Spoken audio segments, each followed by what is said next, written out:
Système d'information et stockage des données, extension et format de fichiers, droit d'écriture et de lecture sur les fichiers. Comment comprendre, reconnaître, classer nos fichiers numériques? Lorsque nous utilisons des appareils numériques, nous créons et utilisons de nombreux fichiers, photos, textes, musique, et bien plus encore.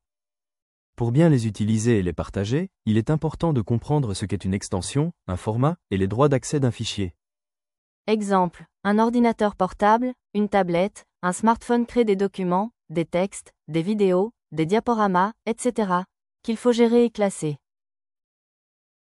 Qu'est-ce qu'une extension de fichier? C'est un peu comme la carte d'identité du fichier. L'extension est la suite de caractères qui apparaît après le point dans le nom d'un fichier, par exemple, .pdf, .jpg.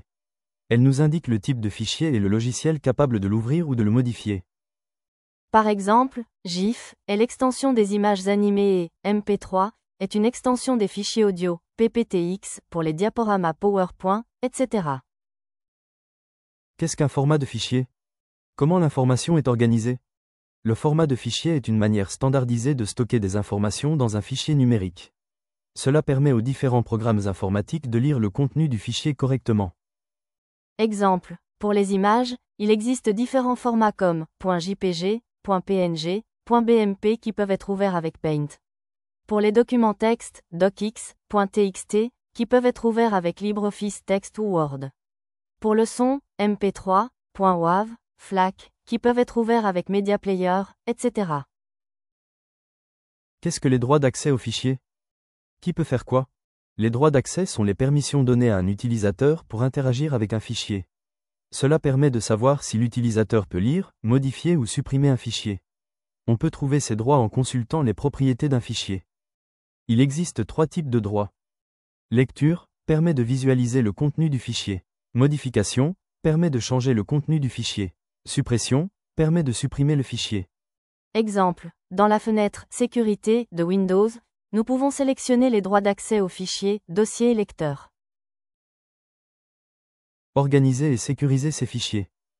Pour utiliser et partager vos fichiers en toute sécurité, il faut savoir identifier l'extension d'un fichier pour choisir le bon logiciel pour l'ouvrir. Reconnaître les formats les plus courants pour chaque type de fichier dans une arborescence, dossier et sous-dossier. Modifier les droits d'accès d'un fichier pour le partager de manière sécurisée. Exemple, nous pouvons observer ici une arborescence dans laquelle il y a un dossier nommé « Document », dans lequel il y a un sous-dossier « Flashprint » et des fichiers PDF, CSV, ODT, etc. Synthèse sur le système d'information et stockage des données, extension et format de fichiers, droit d'écriture et de lecture sur les fichiers. Pour comprendre les fichiers informatiques, il est essentiel de connaître 3 éléments, son extension, son format et ses droits d'accès. Exemple, ici le fichier est un PDF qui peut être lu avec le logiciel Foxit Reader et qui est en lecture seule. À retenir. Les caractéristiques d'un fichier permettent de mieux comprendre son contenu et ses usages. L'extension indique le type de fichier, par exemple .txt, .jpg, .pdf, et les logiciels compatibles pour l'ouvrir. Le format précise la nature du fichier, image, texte, son, vidéo. Les droits d'accès définissent les actions autorisées sur le fichier, comme la lecture, l'écriture ou la suppression.